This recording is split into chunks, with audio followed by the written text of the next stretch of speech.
Hey, Nolan, I hate to bother you, but I need to ask you for a favor. Oh boy, another one of your favors. Alright, let's hear it. What do you want me to do this time?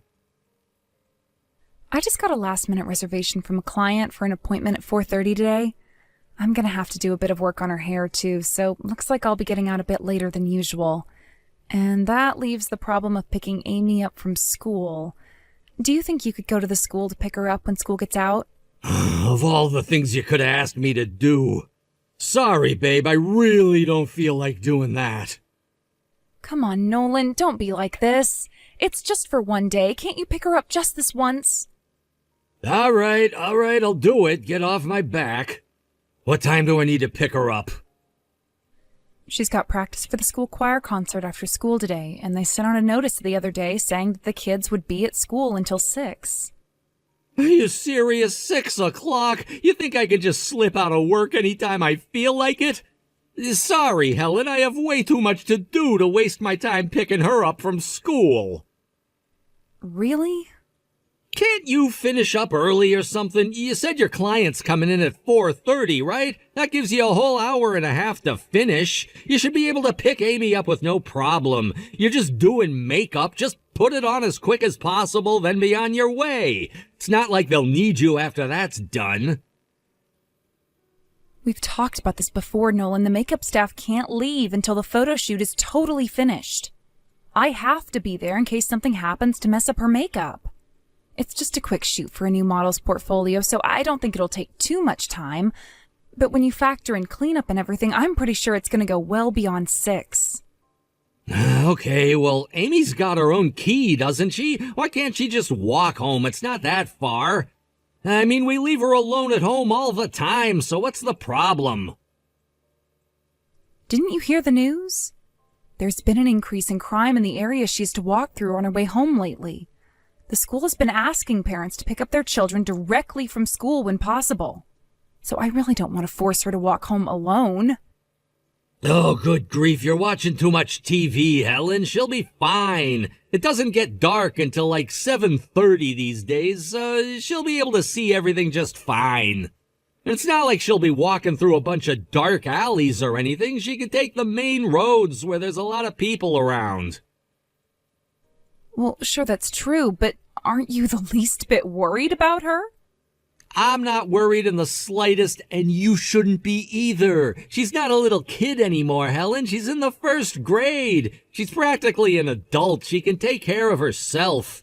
If you keep sheltering her like this, she's never going to have any chance to learn how to be independent. I'm not sheltering her. I'm just concerned is all. Look, you should know better than to even ask me to go and pick her up from school. You know how busy I am at work. You want me to get fired? Would that make you happy, huh? All right, Nolan. I guess I'll have to figure something out myself. Sorry to bother you at work.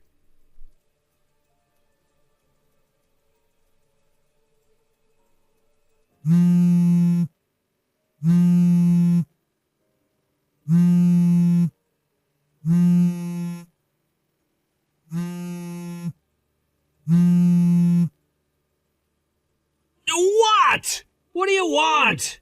Good grief, what's your problem?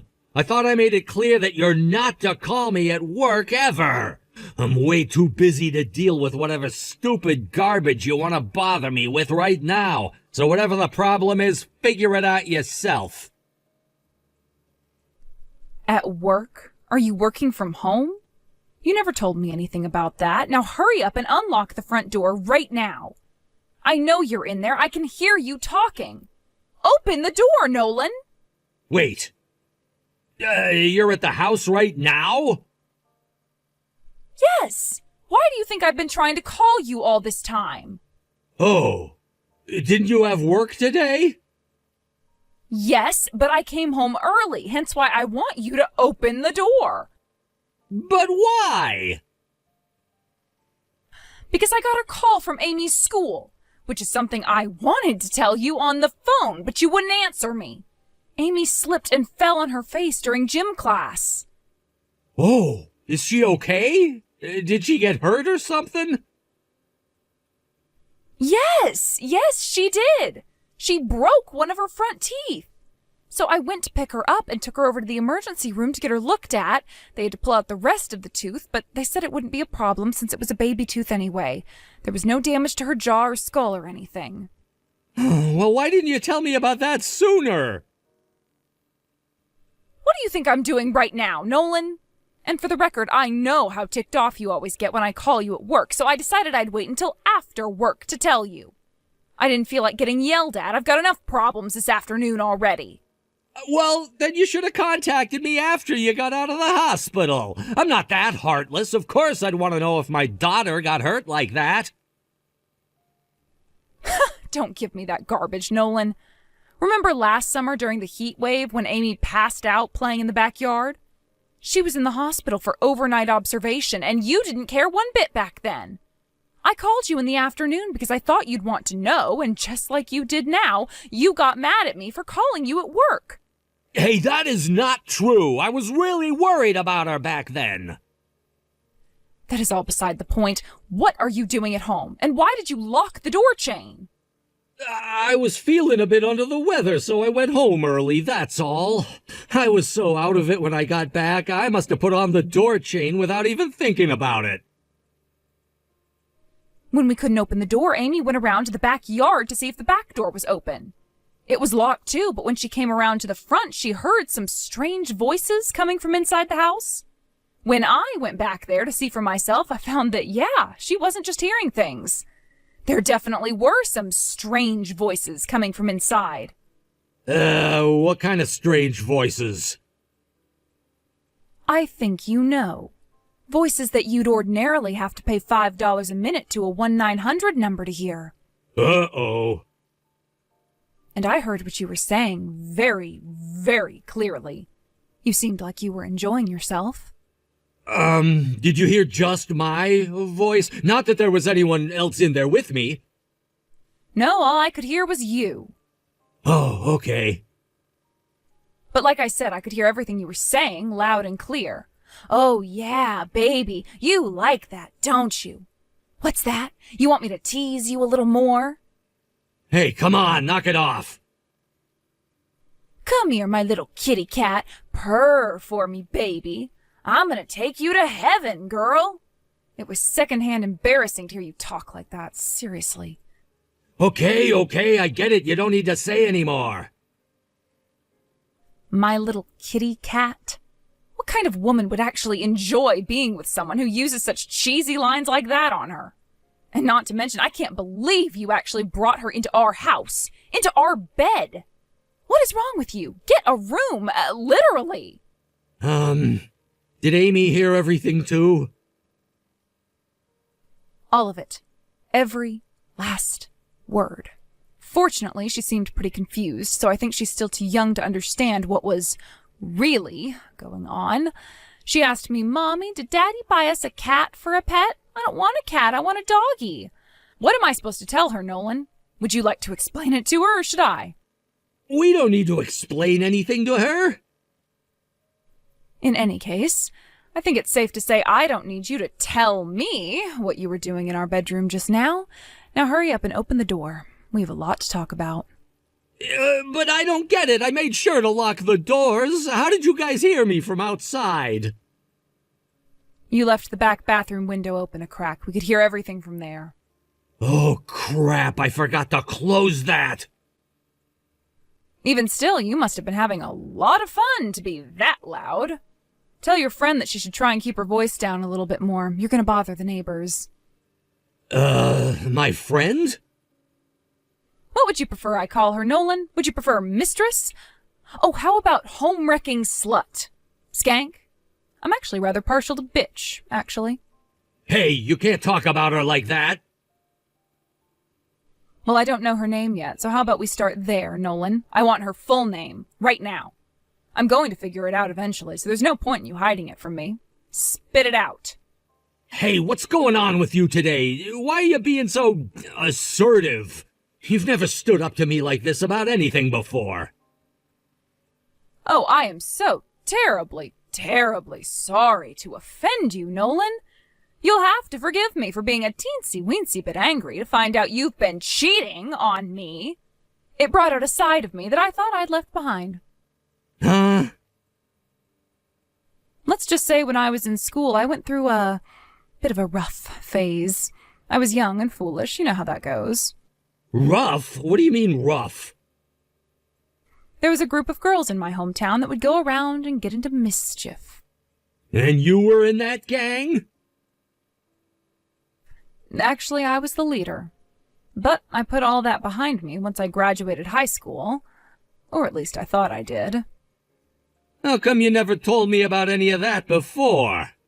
Did you expect me to just spit out all of my most embarrassing history to you when we got married?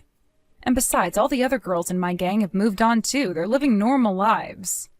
One of them went to college and became a doctor. Another's married with 3 kids, and another is a cop now, actually. Wait, a gang? It was an actual gang? I had no idea you were some kind of common criminal. If I knew this is what you were really like, I never would have married you. I'm gonna have to turn that line right back at you, Nolan. If I knew you were the kind of guy who would sleep with your mistress in the same bed that I sleep in, I never would have even dated you, much less married you. My troubled past is just that, in the past. But you are currently, right now, a dirty, rotten cheater. It was a mistake, okay? I was just fooling around, that's all. She never meant anything to me. I'm still serious about you. That makes it even worse. Don't you see how that makes it worse?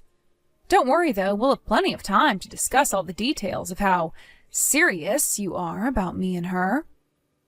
Give me a break, Helen. Let's have this conversation later, okay? Do you think you could back off for now? Huh? You want me to back off? I've got one panicked woman on my hands already, Helen. I don't need a panicked one here and a furious one out there. Let me get her home safely, and then we can talk. Not a chance. I'm talking to the both of you about everything right now. Now get dressed and open up the door. You know I can't do that. I can tell how mad you are even through your texts. I have no idea what you're gonna do to us. The longer you make me wait, the worse it gets for the two of you. I have a very short temper, and I'm already reaching the limits of my patience.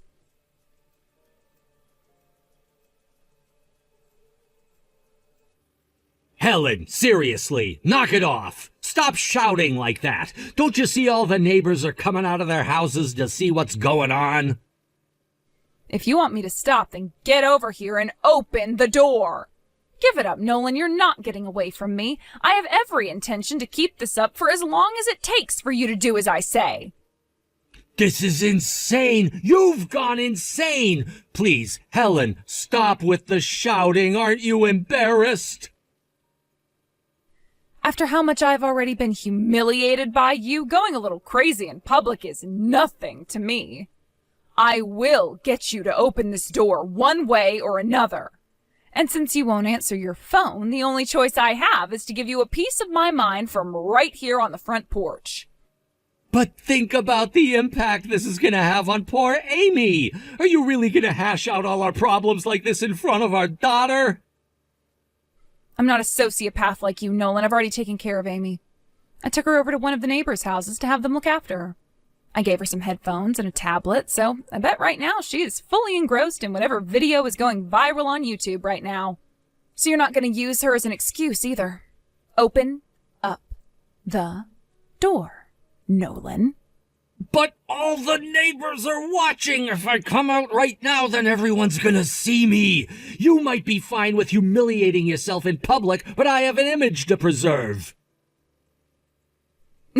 Nah, I wouldn't worry about your reputation anymore either. I already talked to the neighbors. They heard me shouting and came up to me to ask if I was okay. So I took the liberty of explaining the situation to them. My adulterous husband is currently holed up in our house with his mistress and refusing to come out. This is the most interesting thing that's happened in this neighborhood in years. This is our business. You don't need to go and get the entire block involved. You're not just embarrassing yourself, you're embarrassing me too. Oh, I'm the one who's embarrassing you? You brought your mistress into our house in broad daylight, and we're having so much fun together that we could hear it from outside. I'll bet the neighbors noticed what you were doing well before I did. Those stinking vultures gathering around our house like it's a dying animal or something. They're all waiting for you and your mistress to come outside just like I am. Why is this happening to us? This isn't fair. We don't deserve this kind of humiliation. No, Nolan, I'd definitely say you do. Don't pretend like we're the bad guys here. But you are the bad guys. What? You're the ones having an affair. Yeah, that may be true, but we're not the only ones at fault. What are you talking about? How is your affair anyone's fault but your own? Did you ever stop to think about why I started cheating on you? You've practically forgotten the fact that you're a woman. You've completely let yourself go. You never put on makeup. You never dress up for me. Nothing.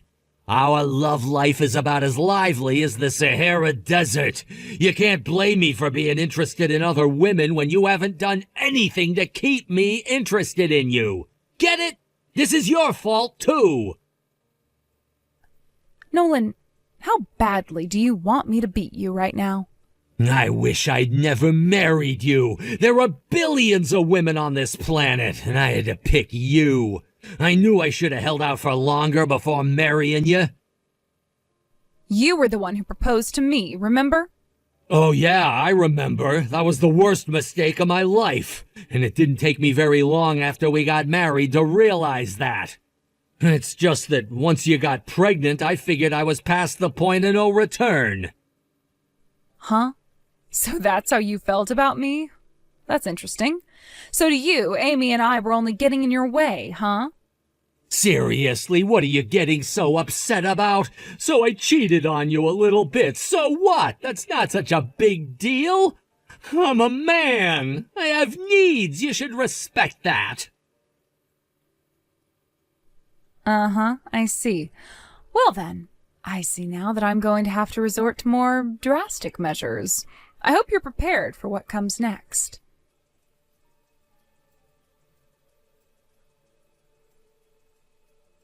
Great news, Nolan. I went to Marcia's house down the street. You remember her, right? She's the one who always organizes the local festivals. And she still has the PA system in her garage from the festival last month. The PA system? What are you going to use that for? I went ahead and made a recording of you earlier. I mean, there might come a time when I have to prove your affair in court, right? I need to have evidence. A recording? Of what? I think you know. I'm talking about the strange voices that Amy heard earlier. It's almost comical to imagine you two having all your fun, blissfully unaware that I was hearing and recording every single word. And all the other noises you were making, a lot of them couldn't really be called words. Oh no. No, you were recording us. That's right. I told you, Nolan, if you're still not going to come out, I'm going to have to resort to more drastic measures. Come out of the house right now, or I'm blasting this recording through the entire neighborhood. No! Please, do not do that! I'm begging you! If you do that, I'll never be able to show my face around here ever again! Yep, and once word gets out about you, you'll have a pretty hard time ever having another affair again, too, which makes it an obvious choice for me. No, you can't do that! You're taking this too far. What's gotten into you? Nothing's gotten into me, Nolan. You've just brought out something in me that I thought was long gone. You know the old expression, an eye for an eye? Well, back in my day, I lived by a slightly different motto. 2 eyes, an arm, and a leg for an eye. I haven't even begun to get payback on you, Nolan. Okay, I'm sorry. I apologize.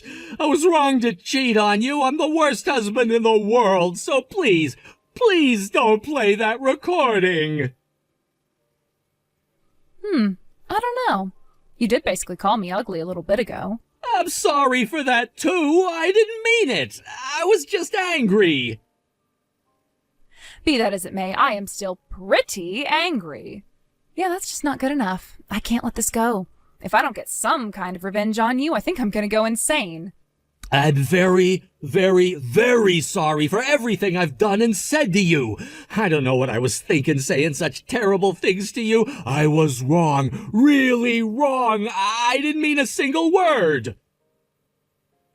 Nah, I don't believe that for a second. That's what you've really thought about me all along, isn't it? Yeah, I think I'm gonna play the recording anyway. If nothing else, it's gonna feel really, really satisfying to watch you squirm. I'm already squirming plenty right now. You've thoroughly humiliated me. You win. So please don't make it any worse than you already have. You know, you might be right. Seeing as though I've already sent the recording to all your friends, family members, and coworkers, I guess I've already humiliated you enough as it is. Okay, fine. I won't play the recording. Wait. You sent it to everyone? Yep. Even to your mom, dad, and sister. And they all messaged me back already, so I know they've all heard it. Oh, and I'll be sending it to my lawyer, too. We'll probably end up playing it during the divorce proceedings. How could you do this to me? You sent it to my family. That's even more embarrassing than playing it on a loudspeaker. Really? Why do you say that? It's one thing if the neighbors hear it because I could just move and get away from that shame. But my family, I'm stuck with them forever. Huh. You really think it's that different? How about we test that theory? I'll play it for the neighbors now, and then you can tell me which one felt more embarrassing for you. No, we don't need to test that theory. I'm sure they're both equally embarrassing. So please don't play the recording. You've hurt my girlfriend enough for one day. Oh, how did I hurt her? Do you need to ask? You came home unannounced, recorded us talking to each other, and now you're threatening to play it for everyone to hear. That's all your fault, though. I warned you, didn't I? But you didn't listen. I was wrong. I should have listened. I was a jerk, a creep, a loser, a lying, low-down, dirty, rotten cheater. So please, just leave us alone. I'm begging you. Do you understand who you messed with now? Have you learned your lesson? Yes, I'm now thoroughly terrified of you. I'll never do anything to make you angry again.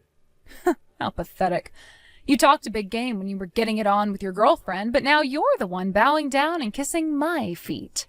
Now, come on out and purr for me, my little kitty cat. I'm gonna tease you a little more. You like that, don't you?